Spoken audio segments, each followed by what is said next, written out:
Welcome back, my fellow Cobras, to another Joe Cobra video.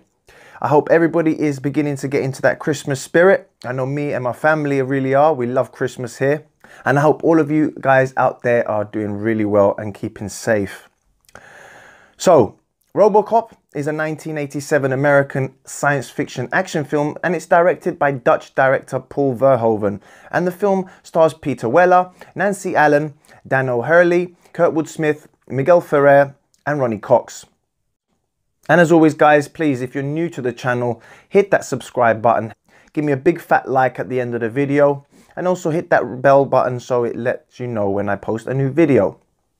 When Detroit cop Alex Murphy gets blown away by some ruthless criminals, OCP scientists and doctors are able to piece him back together as an unstoppable crime-fighting cyborg called Robocop. Impervious to bullets and bombs and equipped with some real high-tech weaponry, Robocop quickly begins making a name for himself by cleaning up the crime-ridden streets of Detroit. But despite his new lease of life, Robocop begins to recover memories of his former life, which also reveal nightmares of his own death at the hands of his vicious killers. And now not only does he want justice, he also wants revenge. I have always enjoyed director Paul Verhoeven's films, and I grew up watching most of them. Classics like Robocop, Basic Instinct, Total Recall, Starship Troopers, and you know what? Fuck it. Even the dreadful Showgirls.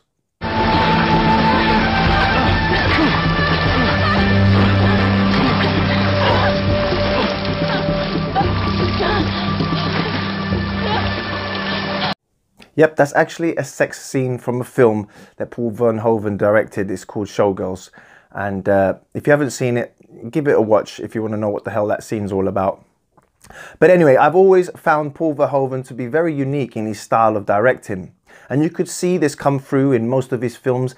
And I found that this was what made his films so good and what made them stand out from other sci-fi and action films of the 80s and 90s.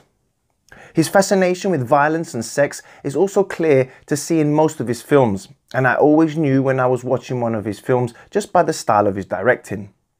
The other people involved in making Robocop so great were screenwriters Edward Neumeier and Michael Miner, who wrote a wonderful script for the movie, with our hero of the film being especially well written. Rob Bottin, who designed the Robocop suit, must also be given praise, and I can only imagine how hard it was to come up with the design and to actually bring the suit to life. But they most definitely pulled it off, and the rest is history. And actor Peter Weller had the very difficult but also fun task of becoming police officer Alex Murphy and then Robocop himself.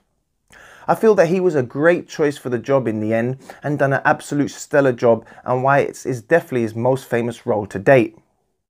The way he makes you believe that he is a robot is a joy to watch, and also in the way he brings out the human side to the machine.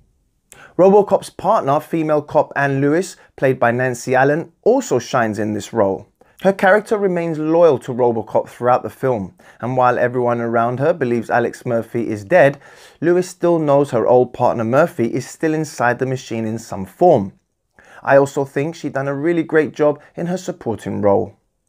And then we have the villains of the film, and my word, are they pure evil. First up is Robert Bob Morton, who's played by the late Miguel Ferrer, who at first you think is a good guy, as he is the one responsible for bringing Robocop to life. However, it soon becomes clear that he is only doing it for his own gains. But for me, the meanest villain of the film is easily Clarence Boudica, who is played brilliantly by Kurtwood Smith. This guy really has no conscience and goes around Detroit killing cops and causing all types of crimes with his gang. We later find out that all the chaos that he and his men are causing is under the evil instruction of OCP's longtime employee Richard Dick Jones, who is played by the great Ronnie Cox, who also worked with Verhoeven in the classic Total Recall and played Milos Cohagen. I promise you that by the end of the movie you will be cheering for Robocop to get his revenge by taking down Dick and Clarence for good. Some of the scenes in Robocop can be real hard to stomach. To me, Alex Murphy's death scene is one of the most horrific scenes I have ever seen, as was the introduction of the rival police robot Ed 209. In the gruesome scene when Ed 209 goes haywire, killing an innocent OCP worker, once again the violence is on show, and these two scenes really have stuck with me even till today. This scene does also show Verhoeven's strange use of comedy, where after shutting down the Ed 209, someone shouts out, "Get a paramedic," to help the dead guy, who really hilariously is more than dead. Somebody want to call a goddamn paramedic? Let's go, Johnson. You pull a plug on this thing?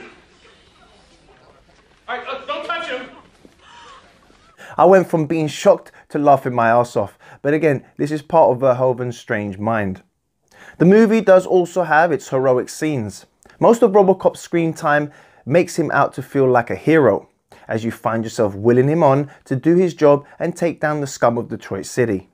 Some of my other favourite scenes are one where Robocop confronts one of his killers at a gas station, and also when Robocop uncovers a major drug den involving the scum that killed him. I also love the soundtrack to Robocop. Basil Polderis, I hope I pronounced that right, gives us the main theme that plays throughout the movie, and it fits the feel and the film and works perfectly alongside all the unforgettable scenes.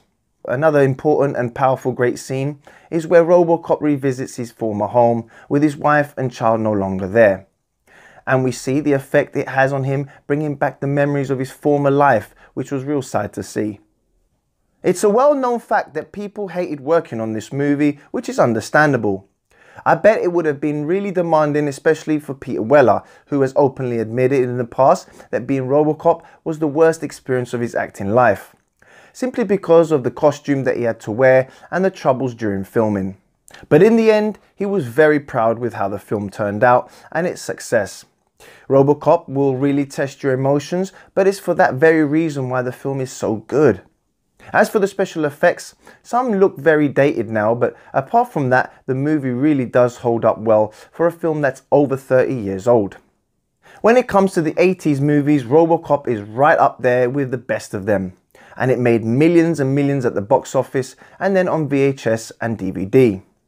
And as for any of you guys watching who have yet to watch it, then I really highly recommend you give it a watch after giving my video a big thumbs up.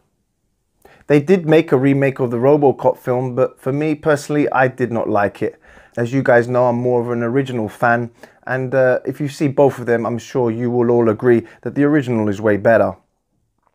So guys, thank you again for your time. Thank you for watching the video. I hope you enjoyed it. Robocop is an absolute classic. Go give it a watch.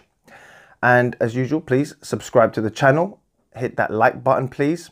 And also hit the bell button so you never miss one of my videos. Thank you guys for all your time. Thank you all again for watching, and I'll see you soon on the next Joe Cobra video. Take care of yourselves, and bye-bye. I'd buy that for $1.